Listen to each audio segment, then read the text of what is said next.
You've probably heard somewhere that we live in a world with 4 dimensions. There are 3 normal dimensions with 2 directions each: up and down, left and right, forward and backward. And you've probably heard in some way that the 4th dimension is time. We only experience things contained in these 3 normal dimensions moving through time in only one direction, futurewards. Wait, why is time a dimension? Does that even make sense? If you think of time as just a dimension like space, can you even think of something progressing? Not really, sorry. Everything is a static 4D object that exists in this 4D space-time. You 5 minutes ago is a completely different object to the object you are now, but they happen to be connected by a geometric line of cause and effect. Why on earth would you subject your brain to thinking like that? Because otherwise, your brain really won't thank you for making it explain why you end up with different people in different parts of the universe not agreeing on things as simple as time, distance, or what order events happened in.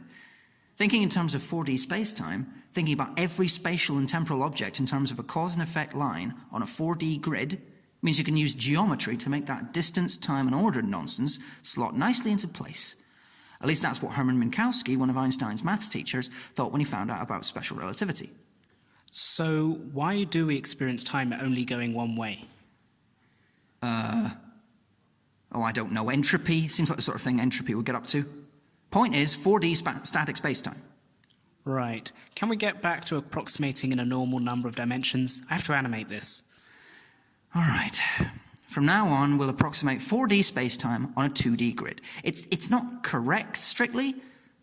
Well, it's what you're getting. Mass, any mass, changes the shape of spacetime around it. This is where we move from special into general relativity.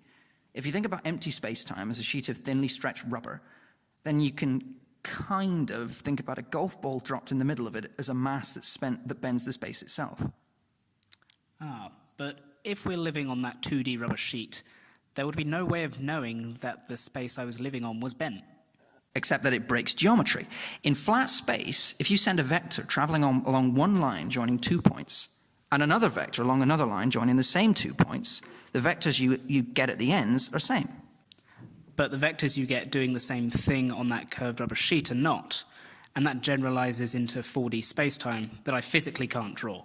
So, by the same logic, if you fiddle with your lines in a curved spacetime so that those 2 vectors you send along do look the same at the ends of their lines, then the lines you end up with look suspiciously like familiar things like planetary orbits, projectile motion. So, mass-bending spacetime causes the effects of gravity? Yeah. And the moon's orbit in that completely undrawable spacetime is a straight line with a constant speed. Straight line, yes. Constant speed, kinda, but the definitions are weird in non-evolving spacetime. I really don't fancy getting into inertial frames. Dear God, no. But there is one thing. What happens if you have something like a binary star system? 2 massive objects, both bending spacetime, orbiting around each other. Does the shape of spacetime just change as they move?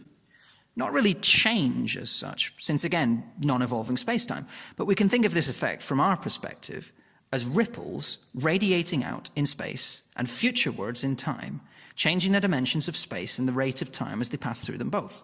Ripples? Gravitational waves, you mean? Yeah. This is the idea that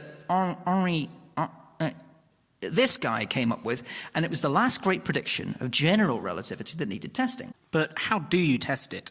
All right, so the problem here is that, say Bob and Ben wanted to measure the space-time distorting effects of gravitational waves. How can they? If one of them holds up a ruler while the waves are passing through them, the ruler and their bodies are distorted in the same way.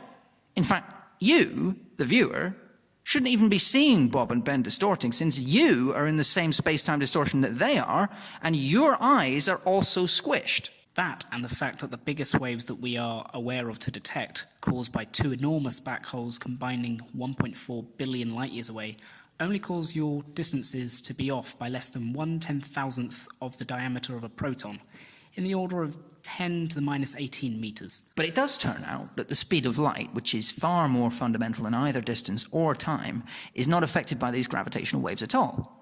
So if I build a huge interferometer, and I mean huge, like several kilometers long, shoot a laser down it, and then use the interference between the beams from its 2 arms to detect the tiniest change in the length of those arms and or the time that has to pass through them.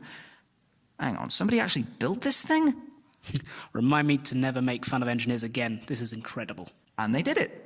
On the 11th of February 2016, LIGO, using a set of two huge underground interferometers at opposite ends of the US, announced that they had detected gravitational waves. And some of them ended up winning the 2017 Nobel Prize in Physics.